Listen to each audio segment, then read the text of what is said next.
Good morning. I'm Satya, Assistant Professor, Department of Computer Science from KCS Kasinadar College of Arts and Science. In this video, we are going to cover the topic interprocess communication in operating system. Processes within a system may be independent or cooperating. Cooperating process means can affect or be affected by other processes, including the sharing data. Why cooperating processes means when two processes try to share their information, try to speed up their computation, and if it is in modularity and for the convenience for the use.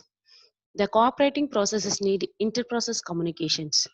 There are two models of interprocess communication. One is shared memory and another one is message passing. We are going to see about these two in detail. How the shared memory and message passing is done in communication model. When message passing is done, the messages are in separated and it's arranged in queue format. That is starting from M0 to M1. The messages are in queue. The processes in the memory, they may take the messages one by one in the queue for their process. And shared memory, only certain processes are wish to share their memory. For that, the memory is located in between the processes and that memory is shared by only those processes. This is the design of the computational model. Next, producer-consumer problem. This is an example of the interprocess communication. Here, the producers will produce the data and consumer will consume the data. Here, for cooperating processes, the producers produce the information that is consumed by the consumer process. Here we are using two buffer. Buffer is an empty space. The buffer are classified into two types, unbounded buffer and bounded buffer. In unbounded buffer, there is no practical limit on the size of the buffer. In bounded buffer, there is a fixed buffer size. Here, in bounded buffer, the shared memory solution, how it can be defined in coding. The buffer size is declared as 10. Only 10 data can be allowed. For that, we are defining a structure.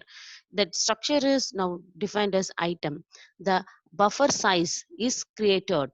Here, in and out variables are declared as 0 because there is nothing inside. We are declaring all the data here. The solution is correct, but can only use when the buffer size elements. For producer coding, here, for producer, we have to check whether the buffer is full or not. For that, we are using the coding in plus 1 divided by buffer size equal to out. Out is now 0.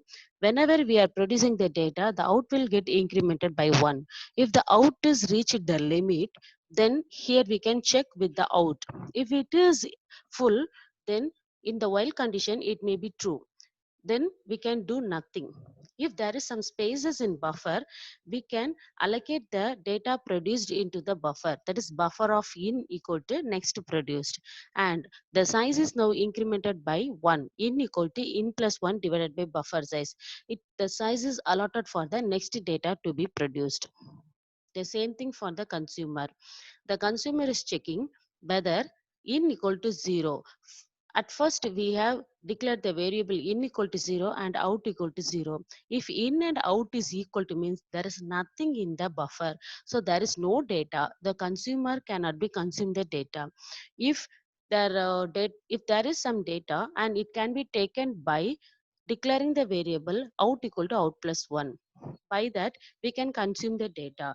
The last data is pointed by the variable out. So buffer of out will take the last data and the variable out is incremented by 1 for the next data to be consumed. Interprocess communication for the shared memory. An area of memory shared among the processes that wish to communicate. The communication is under the control of the user's processes, not the operating system.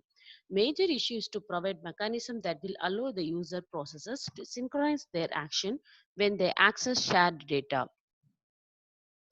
In message passing, how their data are sent. Mechanism for processes to communicate and to synchronize their action, we are using the message passing.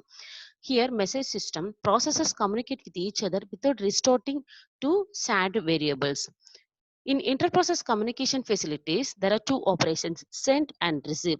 The send and receive are the two methods. In send method, the processes can send the messages. In receive method, the processes can receive the messages. The message size is either fixed or variable depending upon the process. How the message passing is done. If processes P and Q wish to communicate, they need to first establish a communication link between them, and then via the link, the messages or exchanges by send or receive. While implementing a communications, what are the issues can be faced? First, how the links are established.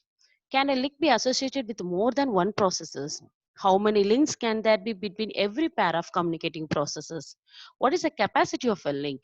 Is the size of a message that the link can accommodate fixed or variable? Is a link is unidirectional or bidirectional? These are the questions may arise during the time of implementation, and this should be considered. The implementation of communication link. First, physical. Physically, we can check shared memory, hardware bus, and network. And logically, we have to check whether it is direct or indirect, synchronized or asynchronous, automatic or explicit buffering. In direct communication, the processes must name each other explicitly. The send P of comma messages. Here, the message is sent to the process P. Receive Q comma message. Receive a message from the process Q. These are the two methods. The properties of the communication links. The links can be established automatically. A link is associated with exactly one pair of communicating processes. Between each pair, there exists exactly one link. The link may be unidirectional but is usually bidirectional only. In indirect communication, direct communication by passing the messages between two processes, the data can be directly communicated. In indirect communication, the processes wish to transfer their data by using the mailboxes. The mailboxes are centrally located. The process who else wish to transfer their data, put the data in the mailbox, and the process which need the data will take out the data from the mailbox. That is the indirect communication. The messages are directed and received from the mailboxes. That is, each and every mailbox has a unique ID. Processes can communicate only if they share a mailbox. Properties of a communication link. Here, the link can be established only if processes share a common mailbox. A link may be associated with many processes. Each pair of process may share several communication links. Link may be unidirectional or bidirectional. In indirect communication, the operations are create a new mailbox, send and receive messages through mailboxes, then they destroy a mailbox. Primitive or diviners send a comma message, send a message to mailbox A. Receive a comma message, receive a message from mailbox A. In direct communication, we are mentioning the process directly, but in indirect communication, we are mentioning only the mailbox. The mailbox sharing. P1, P2, P3 share a mailbox A. P1 sends and P2 and P3 receives. Now the question is who else get the message? If P2 needed, P3 also receive the message. The solution is allow a link to be associated with at most two processes only. Allow only one process at a time to execute a receive operations. Allow the system to select arbitrarily the receiver. Sender is notified who the receiver was. Synchronization. The message passing may be either blocking or non-blocking. Blocking is considered as synchronization. Blocking send. The sender is blocked until the message is received. Blocking receive. The receiver is blocked until a message is available. Non-blocking is considered as asynchronous. Non-blocking send. The sender sends the message and continue. Non-blocking receive. The receiver receives a valid message or a null message. The different combination may be result in an error. Buffering.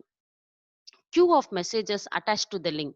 Buffering means it's an empty space that is used for transferring the data to block the data. Implementation is one in three ways. First is a zero capacity. No messages are queued on a link. Sender must wait for the receiver. Bounded capacity. Finite length of n messages sender must wait if link is full. Unbounded capacity. Infinite length. Sender never waits. These three type of buffers may be used during the time of message passing. Thank you.